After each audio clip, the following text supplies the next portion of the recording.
एक डिजिटल तालियों के साथ आज के जो प्रवक्ता है माननीय आचार्य महोदय जी, जो आयुर्वेदाचार्य भी हैं, विश्व आयुर्वेद परिषद में एक शानदार सर्टिफाइड मेंबर भी हैं, जो एक बहुत ही शानदार वक्ता हैं, शानदार कहने की शब्दों के जादूगर कह सकते हैं, जिनके माध्यम से हमें आज अ, मधुमेह के बारे में पूरी कंप्लीट जानकारी मिलने वाली है। तो ये जानकारी हम सबके लिए बहुत ज़रूरी है दोस्तों। तो मैं अति शीघ्र सर को इनवाइट करना चाहूँगा। तो आज के जो प्रवक्ता हैं हमारे आचार्य महोदय जी, वेलकम सर, आप आएँगे और आज का जो सेशन है उसको आपके सुपुर्द करता हूँ सर। बहुत-बहुत स्वागत है सर आपका सेशन में। Welcome sir. मेरी आवाज आ पा रही है? Yes sir, yes sir. Okay, thank you. Evening session में साथियों आप सभी लोगों का बहुत बहुत स्वागत है। और जैसा कि आज आप लोगों को जानकारी मिल चुका है कि आज हमारा जो टॉपिक है वो है डायबिटीज को लेकर के। और सभी लोग अपना अपना वीडियो कैमरा ऑन कर लें। वो इसलिए कि आपका कंसंट्रेशन बिल्कुल स्क्रीन की ओर बना रहेगा। और बहुतों को हम लोगों ने देखा है कि वीडियो कैमरा बंद करके वो मोबाइल को छोड़ के इधर उधर चले जाते हैं, जिसकी वजह से उनको समझ में नहीं आता। यदि इस बिजनेस को अच्छे से करना चाह रहे हैं, अपने सपनों को पूरा करना चाहते हैं, कामयाब होना चाहते हैं, सफल होना चाहते हैं, यहाँ का जितना भी नॉलेज है वो पूरा आपको गेन करना होगा।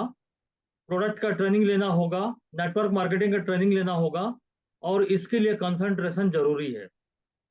तल्लीनता के साथ स्क्रीन पर नजर बनाए रखें, और जो भी चीजें कही जाती हैं, जो आपको अच्छा लगता है उसे आप नोट डाउन करें। साथियों, स्क्रीन पे आप देख पा रहे हैं डायबिटीज। डायबिटीज मीन्स रक्त शर्करा, जिसे मधुमेह भी कहते हैं, और इसे हम नॉर्मल भाषा में शुगर भी कहते हैं। डायबिटीज को एक बीमारी के रूप में लिया जाता है, बीमारी के रूप में माना जाता है, लेकिन मैं आप लोगों को बता दूं कि डायबिटीज कोई बीमारी नहीं है। डायबिटीज, रक्त शर्करा, मधुमेह, शुगर, ये कोई बीमारी नहीं है।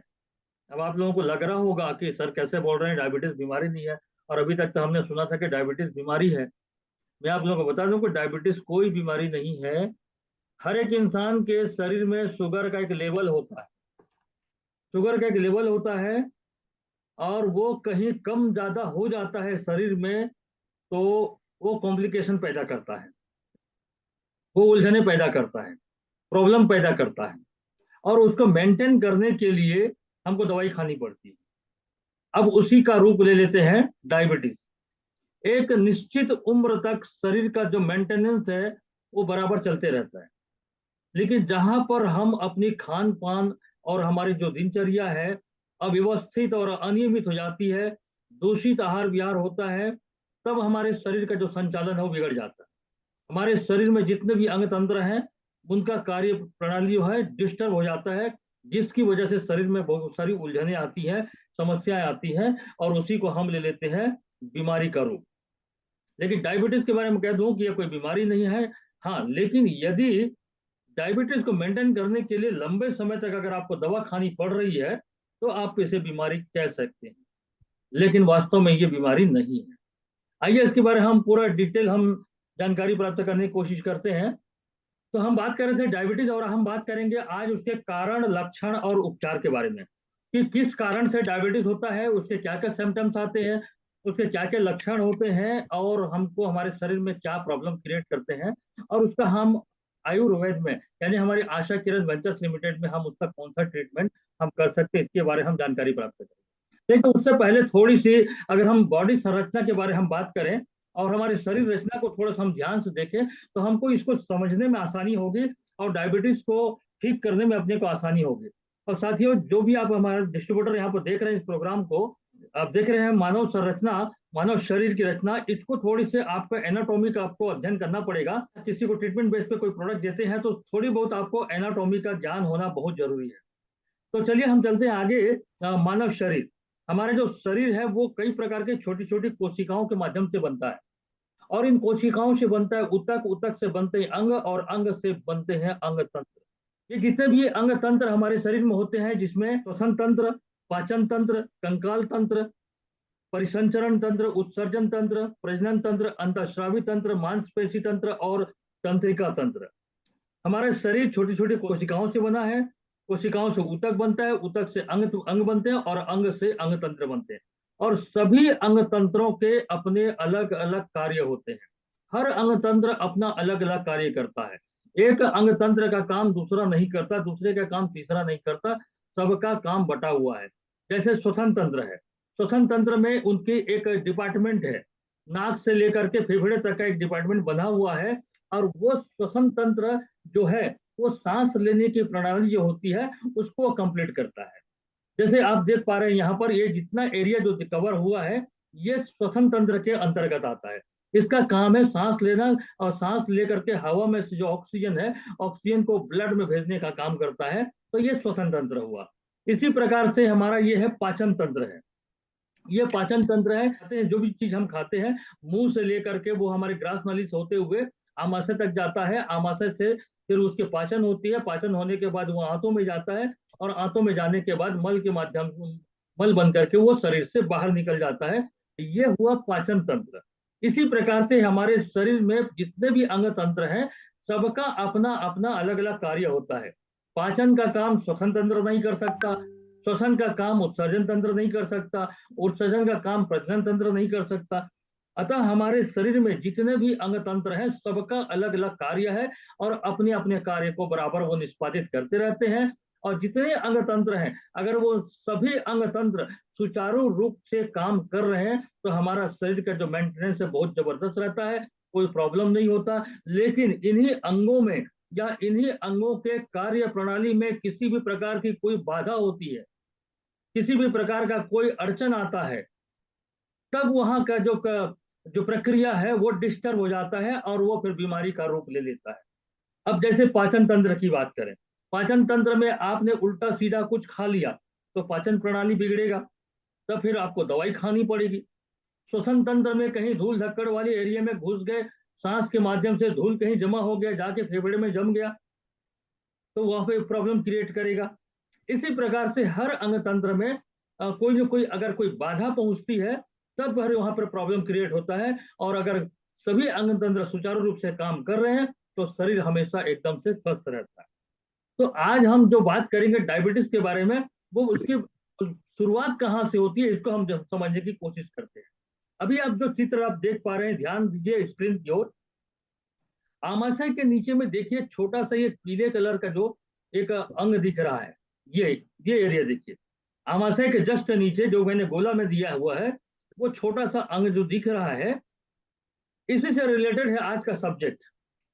इसको कहते हैं पैंक्रियास। ये है पैंक्रियास। हिंदी में अगर हम बात करें तो इसका नाम अग्नाशय। यहां से एक पाचक रस निकलता है, एक हार्मोन्स बनता है जो हमारे भोजन को पचाने में मदद करता है, और भोजन के माध्यम से जो भी हमने कार्बोहाइड्रेट वगैरह जो लिए हैं, जो ग्लूकोज वगैरह लिए हैं, इन सारे ग्लूकोज को यहां से अग्नाशय से जो पाचक रस निकलता है उसका नाम है इंसुलिन। ये इंसुलिन उस कार्बोहाइड्रेट से निकलने वाले ग्लूकोज को ये बाहर ले जाता है हमारी कोशिकाओं तक, और कोशिकाओं तक ले जा करके वो उसको एनर्जी में कन्वर्ट करता है।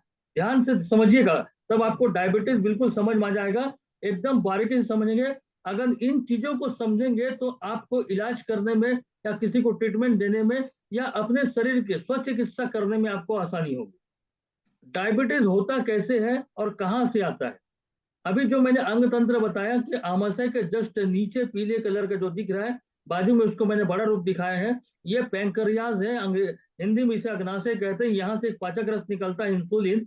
ये इंसुलिन हमारे द्वारा ग्रहण किए गए खाद्य पदार्थ जो होते हैं उसमें से जो ग्लूकोज की मात्रा होती है, उस ग्लूकोज को ये हमारे ब्लड के माध्यम से, ये ब्लड के माध्यम से हमारी कोशिकाओं तक ले जाता है, और वहां उसको वो एनर्जी में कन्वर्ट करता है, ऊर्जा में रूपांतरित करता है। ये हमारे पैंक्रियास का काम होता है कि इंसुलिन का प्रोडक्शन करना, और वहां से जितना भी ग्लूकोज है उस ग्लूकोज को कोशिकाओं तक ले जाकर के ऊर्जा में रूपांतरित करना, ऊर्जा में परिवर्तन करना। तो ये उसका काम होता है, और इस प्रकार से हमारे शरीर का संचालन बिल्कुल सही रूप से चलते रहता है। लेकिन जब कभी भी इस पैंक्रियाज को कोई आघात पहुंचता है, इसको कोई चोट पहुंचता है, या इसमें किसी प्रकार का कोई इन्फेक्शन हो जाता है, चाहे वो बैक्टीरियल इन्फेक्शन हो, फंगल इन्फेक्शन हो, या तो इसमें स्वेलिंग आ जाती है, या इसमें किसी भी प्रकार के इसके कार्य प्रणाली में अगर कोई बाधा पहुंचती है, तो उस कंडीशन में पैंक्रियाज जो है वो अपना काम करना बंद कर देता है। ये पैंक्रियाज अपना काम करना बंद कर देता है, और जब ये काम करना बंद कर देगा तो जाहिर सी बात है कि उस पैंक्रियाज से जो इंसुलिन बनता था वो इंसुलिन बनना बंद हो जाएगा। और जब ये इंसुलिन बनना बंद हो जाएगा, देखिए पैंक्रियाज का मुख्य काम क्या था, ये पैंक्रियाज इंसुलिन का प्रोडक्शन करता था, और ये इंसुलिन ग्लूकोज को, हमारे शरीर में जो ग्लूकोज आता है खाद्य पदार्थ के माध्यम से, उसको कोशिकाओं तक ले जाता है, और कोशिकाओं तक ले जाकर के ऊर्जा में रूपांतरित करता था। लेकिन अब ये मेन आदमी जो पैंक्रियास, इसने काम करना बंद कर दिया। जब इसने काम करना बंद कर दिया तो इंसुलिन का प्रोडक्शन बंद हो गया। इंसुलिन का प्रोडक्शन बंद हो गया तो ग्लूकोज को कौन लेके जाएगा कोशिका तक? कोई नहीं है। यही इंसुलिन जो है ग्लूकोज के ले जाने के लिए ट्रांसपोर्टिंग का काम करता था, लेकिन अब वहां से इंसुलिन बन नहीं रहा। तब क्या होता है कि हमारे शरीर में ये जो ब्लड वाहिका है, ये रक्त वाहिका है, इसी रक्त वाहिका में ये ग्लूकोज की मात्रा बढ़ जाती है। और ये ग्लूकोज की मात्रा जब बढ़ जाती है तो ये शरीर में कई प्रकार के उलझने पैदा करती है। अब सोच करके देखिए, ग्लूकोज, ग्लूकोज यानी चीनी, चीनी जो आप घरों में जो चीनी यूज करते हैं, अगर उसको आप चाय बना करके पीते हैं तो मिठास आती है, और अगर कहीं बहुत ज्यादा मात्रा में अगर चीनी डाल दिया जाए तो वहां पे वो गाढ़ा रूप ले लेता है और जाके सारे नसों में ब्लॉकेज पैदा करता है। जब ये ग्लूकोज गाढ़ा हो जाता है तो नसों में ब्लॉकेज पैदा करता है, और फिर उनके कार्य प्रणाली में बाधा पहुंचती है, और इस कारण से कॉम्प्लिकेशन आने चालू होते हैं। तो ये ग्लूकोज की मात्रा बढ़ जाती है क्योंकि इंसुलिन का प्रोडक्शन बंद हो गया। अब ये धीरे धीरे करके क्या है, शरीर में उलझने पैदा करेंगे, और इसी को कहते हैं डायबिटीज। जब शरीर में शर्करा की मात्रा बहुत ज्यादा बढ़ जाती है तो शरीर में कई प्रकार की उलझने होती हैं। शरीर में शर्करा की मात्रा बढ़ जाना ही रक्त शर्करा या मधुमेह या डायबिटीज कहते हैं। अब आप लोगों को क्लियर हो गया होगा कि डायबिटीज क्या है, डायबिटीज कैसे होता है, ये मेरे ख्याल से क्लियर हो गया होगा। Yes sir. ओके, अब आगे चलते हैं कि डायबिटीज के कितने प्रकार होते हैं, कितने प्रकार के डायबिटीज हो सकते हैं। तो डायबिटीज के 3 प्रकार हैं। पहला प्रकार है जिसे कहते हैं टाइप 1। पहला प्रकार है टाइप 1।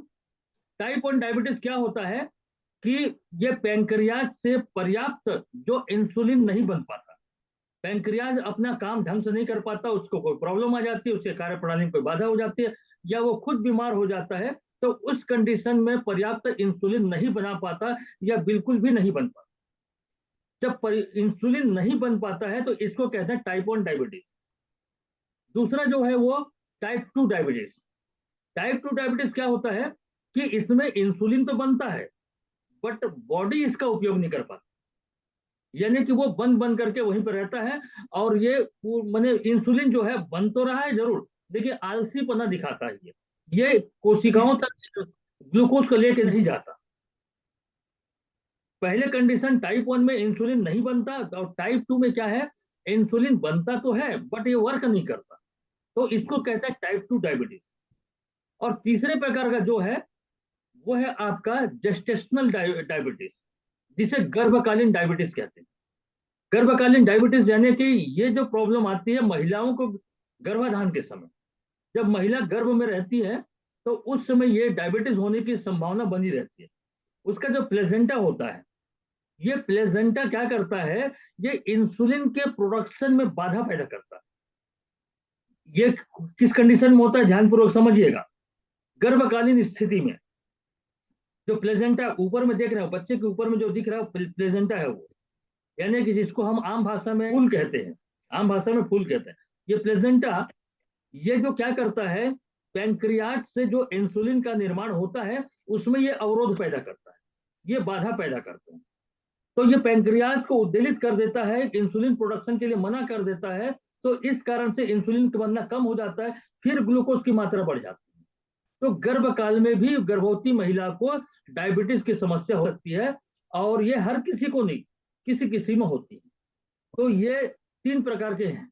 तो अपने को पूरे तीनों प्रकार के डायबिटीज में एकदम गहराई तक नहीं जानी है, हमारा जो प्रोडक्ट है उस प्रोडक्ट के हिसाब से अपने को तीनों को हम दे सकते हैं, यानी टाइप 1 डायबिटीज, टाइप 2 डायबिटीज और जो गर्भकालीन स्थिति है उसमें तीनों में हम उसको अपने प्रोडक्ट को दे सकते हैं। अब देखते हैं मूल कारण क्या है। तो यहाँ पे हम बात कर रहे थे कि टाइप 1 डायबिटीज, टाइप 2 डायबिटीज और गर्भकालीन स्थिति में जो डायबिटीज होता है, इसके लिए अपने प्रोडक्ट को हम दे सकते हैं, हर किसी को दे सकते हैं। तो अपने को इन प्रकारों में डीप में अपने को जाना नहीं है। आगे हम चलते हैं कि और कौन से कारण हो सकते हैं, और कौन से कारण हो सकते हैं डायबिटीज के। देखिए, डायबिटीज होना एक बढ़ती उम्र की समस्या है, पहला। दूसरा जो है आनुवंशिकता, यानी कि अगर ये परिवार में किसी को है तो ये पीढ़ी दर पीढ़ी ये ट्रांसफर होना चालू हो जाता है। तो अगर परिवार में किसी को डायबिटीज है तो आने वाली पीढ़ी को भी डायबिटीज होने की संभावना बनती है। शारीरिक गतिविधियों की कमी, शारीरिक गतिविधियां कहने के ज्यादा आराम करना, घर का कोई काम ना करना, या हमेशा सोफे पे बैठे रहना, या वर्कआउट ना करना, एक्सरसाइज ना करना, ये भी कारण होता है डायबिटीज का। मोटापा, मोटापा अगर है तो शरीर में कोलेस्ट्रॉल की मात्रा होती है, कोलेस्ट्रॉल की मात्रा बढ़ने की वजह से डायबिटीज होने की संभावना बनती है। और साथ ही साथ कहते हैं कि ब्लड प्रेशर और डायबिटीज दोनों सगे भाई हैं। अगर किसी को ब्लड प्रेशर है तो उसको डायबिटीज होगा, अगर किसी को डायबिटीज है तो निश्चित उसको बीपी की समस्या होगी। तो उच्च रक्तचाप, जिसको हाई बीपी की समस्या है उनको डायबिटीज होता है। उच्च कोलेस्ट्रॉल लेवल, जिस प्रकार से आज हम लोग रिफाइंड तेल वगैरह का हम सेवन कर रहे हैं, मार्केट का जंक फूड का सेवन कर रहे हैं, तो हमारी बॉडी में क्या होता है कि कोलेस्ट्रॉल लेवल बढ़ जाता है, जिसकी वजह से भी ये संभावना बनती है। यदि कोई व्यक्ति डिप्रेशन में है या बहुत ज्यादा मानसिक तनाव में है तो उसको भी डायबिटीज होने की संभावना बनी रहती है। दूषित आहार विहार, जितना भी जंक फूड का सेवन करते हैं और अपना पैकेज्ड फूड है, प्रोसेस्ड फूड है, और मार्केट का जो रिफाइंड का जो हम तेल ले रहे हैं, ये सब दूषित आहार विहार के अंतर्गत आता है। अनियमित दिनचर्या, देर रात तक जगना, देर सवेर उठना, ये सब भी कारण है। और नशीले पदार्थों का सेवन, यदि हम शराब वगैरह का या किसी प्रकार मादक द्रव्यों का अगर हम सेवन कर रहे हैं तो भी डायबिटीज के लिए ये जिम्मेदार होते हैं। तो डायबिटीज के ये कुछ कारण हैं। और इसके सिम्टम्स क्या क्या आते हैं, डायबिटीज अगर किसी व्यक्ति को है तो क्या क्या सिम्टम आ सकते हैं, या फिर किसी व्यक्ति को अगर ये सिम्टम्स आते हैं तो आप पहचान सकते हैं कि सामने वाले व्यक्ति को डायबिटीज की समस्या हो सकती है। तो सिम्टम्स क्या क्या आते हैं, देखिए, अगर किसी व्यक्ति को डायबिटीज है तो उसको बार बार पेशाब आएगा, पेशाब बार बार लगेगा उसको, और ऐसा लगेगा कि अब भी लग रहा है, जाएगा तो पेशाब नहीं आएगा। फिर थोड़ी देर में उनको बहुत तेज पेशाब लगेगा, लेकिन फिर जाएगा तो पेशाब नहीं आएगा। प्यास अधिक लगता है डायबिटीज वालों को, भूख ज्यादा लगती है, वजन अचानक से कम होता है या अचानक से बढ़ जाता है, दिन भर उनको थकान महसूस होता है, शरीर में कमजोरी आ जाती है, घबराहट होती है, बेचैनी आती है, चक्कर आता है उनको। अगर शरीर में किसी प्रकार का कोई घाव है तो वो घाव जल्दी भरता नहीं है डायबिटीज वालों का। जिनको शुगर की समस्या है उनका घाव कभी मैंने जल्दी भरता नहीं है। बार बार इन्फेक्शन होना, मैंने कहीं अचानक से मैंने हमेशा उनको सर्दी खांसी बुखार लग जाना, या हाथ पैर में इस प्रकार से कोई इन्फेक्शन होना, मतली आना, उल्टी आना, दृष्टि कमजोर होना, नजर कमजोर होना, ये सारे सिम्टम्स आते हैं। अगर किसी व्यक्ति को डायबिटीज अगर पता नहीं चला है और ये सिम्टम्स नजर आ रहे हैं तो एक बार आप समझ सकते हैं, आप उनका डायबिटीज का टेस्ट करवाएं। अगर ये सिम्टम्स बार बार पेशाब आना, प्यास लगना, भूख लगना, वजन कम ज्यादा होना, चक्कर आना, यदि घाव वगैरह है, घाव जल्दी भर नहीं रहे हैं, आंखों की जो दृष्टि है वो कमजोर होती जा रही है, अगर ऐसा कोई सिम्टम्स आता है और सामने वाले व्यक्ति को पता नहीं कि उसको डायबिटीज है, तो आप उनको एक बार जांच करवा सकते हैं। लेकिन अगर किसी को डायबिटीज है तो इतना आप याद रखना हमेशा, ये जितने सिम्टम्स हैं तो आप उनके पास जा करके या उनसे, जब वो कहता है कि मुझे डायबिटीज है, तो आप सिम्टम बता सकते हैं। आपको प्यास ज्यादा लगती है, आपको भूख ज्यादा लगता है, आपको थकान आता है, चक्कर आता है, बिल्कुल हाँ बोलेगा, क्योंकि डायबिटीज वालों को आता है। जब इस प्रकार से कुछ सिम्टम आप बता देंगे ना, तो फिर वो सामने वाला व्यक्ति समझ जाएगा कि हाँ, इसको नॉलेज है, इसको जानकारी है। तो ये उसके कुछ लक्षण होते हैं। आगे चलते हैं कि हम उपचार, आशा किरण वेंचर्स लिमिटेड के ऐसे कौन से प्रोडक्ट हैं जिनको हम डायबिटीज के उपचार में दे सकते हैं। तो साथियों, मैं आपको बताना चाहूंगा, आशा किरण वेंचर्स लिमिटेड का जो बेहतरीन और एक उत्कृष्ट उत्पाद है जिसका नाम है ग्लाइकोफिट। ये ग्लाइकोफिट के साथ में रेंजोआ, ये 2 आइटम देते हैं तो उनके रक्त शर्करा को नियंत्रित करने में बहुत मदद मिलता है। रेंजवा क्यों ऐड कर रहे हैं? क्योंकि डायबिटीज की वजह से शारीरिक कमजोरी हो जाती है। डायबिटीज की वजह से शरीर कमजोर हो जाता है, थकान आती है, अनिद्रा की समस्या होती है। तो इस प्रकार से शरीर में जो कमजोरी होती है उस कमजोरी को दूर करने के लिए रेंजवा ऐड करते हैं और मेन काम करता है ग्लाइकोफिट। इस ग्लाइकोफिट में कौन कौन सा घटक द्रव्य मिला हुआ है? इसमें नीम, जामुन, करेला, गुड़मार, मेथी, अदरक और इस प्रकार से आपका हरड़, बेल, गिलोय और पिपली, इतने सारे चीज इस ग्लाइकोफिट में मिले हुए हैं। नीम के बारे में सभी जानते हैं। नीम तो कई प्रकार के जीवाणु नाशक, संक्रमण नाशक, उसी प्रकार से जामुन, करेला, गुड़मार, ये सारी चीजें जो रक्त शर्करा को नियंत्रित करती है, ये इस ग्लाइकोफिट में ऐड है। इसका सेवन हम लगातार करते हैं तो हमारे शरीर में जो भी ये ग्लूकोज की मात्रा है, अभी आप देख पा रहे हैं नसों में जो जमी हुई ग्लूकोज की मात्रा, ये धीरे धीरे करके ये कम होते जाता है और इस प्रकार से इसकी मात्रा एकदम से कम हो जाएगी। लेकिन इसका सेवन आपको लगातार करते जाना है। पहले कंडीशन में आप देख सकते हैं अगर इस प्रकार से ग्लूकोज की मात्रा है तो ये ग्लाइकोफिट और रेंजवा का सेवन करते हैं तो इस प्रकार से ये ग्लूकोज की मात्रा धीरे धीरे करके ये शरीर से कंट्रोल होना चालू हो जाता है। इसका सेवन हमें किस प्रकार से करना है? दोनों कैप्सूल हैं, ग्लाइकोफिट और रेंजवा, इसको भोजन के बाद एक एक कैप्सूल दिन में 2 बार आपको इसको सेवन करना है और लगातार 3 माह तक, सबसे पहले 3 माह तक तो सेवन करना बहुत जरूरी है। कारण यह है कि ये हर्बल फॉर्म में है, आयुर्वेदिक फॉर्म में है और आयुर्वेद में विधान है कि आयुर्वेद की जो भी दवा है वो 90 दिन तक बिगड़े हुए फंक्शन को सुधारने का काम करता है। 90 दिन तक बिगड़े हुए फंक्शन को सुधारने का काम करता है, उसके बाद असर दिखाना चालू करता है। कई लोग बोलते हैं कि इसमें हमको बिल्कुल ठीक होना चाहिए, एकदम हमको गारंटी दीजिए शुगर मेरा ठीक होना चाहिए। तो दोस्तों मैं पहले भी बता चुका हूं, दुनिया में गारंटी नाम का कोई चीज नहीं होता। यदि उनको स्वस्थ होना है, यदि उनको स्वस्थ रहना है, लंबी जिंदगी जीनी है, तो दवा का उनको सहारा लेना पड़ेगा। एक निश्चित उम्र तक हमारे शरीर के सभी अंग तंत्र बराबर काम करते हैं और जहां आधा उम्र होता है, आधा उम्र के बाद में हमारा बॉडी रिपेयरिंग मांगता है। जिस प्रकार से नया मोटरसाइकिल लेते हैं, 2 साल तक आपका गाड़ी स्मूथ चलता है, 2 साल के बाद में आपकी गाड़ी हमेशा रिपेयरिंग मांगती है। उसी प्रकार से एज लाइक हमारा बॉडी है, हमारा बॉडी भी 30-40 साल तक बिल्कुल बराबर चलते रहता है, लेकिन 30-40 साल जब हम अधेड़ हो जाते हैं उसके बाद हमारा बॉडी रिपेयरिंग मांगता है।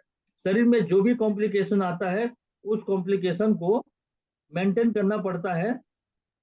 और साथ ही साथ ये बता दूं कि अगर कोई व्यक्ति कहता है कि जड़ से ठीक होना चाहिए, जड़ से हमारा डायबिटीज खत्म होना चाहिए, हमारा बीपी जड़ से खत्म होना चाहिए, तो साथियों उसी व्यक्ति को पूछना कि आज तक मुझे एक आदमी भी बता दीजिए जिसका शुगर जड़ से खत्म हुआ है। एक आदमी मुझे बता दीजिए जिसका कैंसर जड़ से खत्म हुआ है। एक आदमी मुझे बता दीजिए जिसका ब्लड प्रेशर जड़ से खत्म हुआ है। ये कभी जड़ से खत्म नहीं होता, इसको मेंटेन करना पड़ता है। और मेंटेन करने के लिए जब आप किसी डॉक्टर के पास जाते हैं तो वो डॉक्टर आपको रेगुलर कस्टमर बना करके पूरी जीवन भर आपको एलोपैथिक की दवा देगा। और एलोपैथिक की अगर दवा खाते हैं तो मान के चलिए आपका शुगर लेवल तो कंट्रोल रहेगा ही रहेगा, लेकिन आपके लीवर को और किडनी में प्रॉब्लम पैदा करेगा, आपके शरीर के दूसरे बॉडी पार्ट को डैमेज करेगा। लेकिन वहीं पर अगर आप उसको आयुर्वेदिक दवा खाते हैं तो आपके शरीर के और भी बहुत सारी समस्याओं को दूर करेगा और आपके किसी भी बॉडी पार्ट को खराब नहीं करेगा। दवा आपको दोनों कंडीशन में खानी है। आप चाहे अंग्रेजी दवा खाएं तो जीवन भर खाना पड़ेगा, आप चाहे आयुर्वेदिक दवा खाएं तो भी आपको जीवन भर खाना पड़ेगा। यहाँ पर शुगर के लेवल को मेंटेन किया जाता है, शुगर कभी जड़ से खत्म नहीं होता। इस बात को आप लोग अच्छी तरीके से समझ जाएं। ये कुछ लोगों का इस प्रकार से बना हुआ है, बना के रखे हैं बातों को कि शुगर जड़ से खत्म हो जाएगा। मैंने बहुत सारे वैद्य राजों को कहते सुना है कि शुगर जड़ से खत्म हो जाएगा। तो साथियों इस झांसे में मत रहिए, शुगर कभी जड़ से खत्म नहीं होता, शुगर को मेंटेन किया जाता है। ब्लड प्रेशर कभी जड़ से खत्म नहीं होता, उसको मेंटेन किया जाता है। कैंसर कभी जड़ से खत्म नहीं होता, उसको ठीक किया जाता है, रिपेयर करके उसकी आयु को बढ़ा दी जाती है। तो इस प्रकार से है। तो ये ग्लाइकोफिट और रेंजवा का सेवन आप कराते हैं तो वो उसका शुगर लेवल नियंत्रित रहता है। इसमें आगे हम चलते हैं कि परहेज क्या होनी चाहिए। परहेज में चीनी, मिठाई, शरबत, आम, अंगूर, आलू, चावल, तली भुनी चीजें, पैकेज्ड फूड, प्रोसेस्ड फूड, मैदा, रिफाइंड आटा। रिफाइंड आटा का मतलब जो मार्केट में जो पैकेट में जो आटा मिलता है वो, और ज्यादा नमक, नमक की मात्रा कम करना है, और शराब, इन चीजों का सेवन आपको वर्जित है, इनसे इनसे परहेज करना है। और अपने आहार में आपको शामिल करना है कच्चा केला, लीची, अनार, एवोकाडो, अमरूद। अगर आप नॉन वेजिटेरियन है तो अंडे मछलियां ले सकते हैं। फलियां, नट्स, हरी पत्तेदार सब्जी, सलाद वगैरह, सौंफ है, मूली है, ब्रोकली है, ये इसका सेवन करते हैं तो आपके लिए फायदेमंद होता है। साथ ही साथ मॉर्निंग वॉक, इवनिंग वॉक, ये बहुत जरूरी है। अगर आप मॉर्निंग वॉक करते हैं, इवनिंग वॉक करते हैं, तो मैं आपको बता दूं साथियों कि आपका जो फीमर है, फीमर मतलब जो जंघा है, जंघा से भी इंसुलिन का प्रोडक्शन होता है। जब आप पैदल चलते हैं तो आपके जो जंघा है, जब आप पैदल चलते हैं तो आपके जंघा में जब दर्द होता है, दर्द होने के दौरान ही आपका इंसुलिन का प्रोडक्शन होता है वहां पर। और वहां पर जो इंसुलिन है आपके शरीर के शुगर लेवल को कंट्रोल करने में मदद करता है। इसीलिए डायबिटीज वालों को मॉर्निंग वॉक और इवनिंग वॉक की सलाह दी जाती है कि वो पैदल चलेंगे तो उनके जंघा से इंसुलिन बनेगा। तो इस प्रकार से आप ग्लाइकोफिट और रेंजवा का सेवन करके आप शुगर लेवल को कंट्रोल कर सकते हैं। तो साथियों, यदि आप किसी भी प्रकार की और जानकारी अगर चाहते हैं तो मेरे स्क्रीन पे मेरा नंबर शो हो रहा है, उस नंबर पर कॉल करके आप किसी भी प्रोडक्ट के बारे में जानकारी आप प्राप्त कर सकते हैं।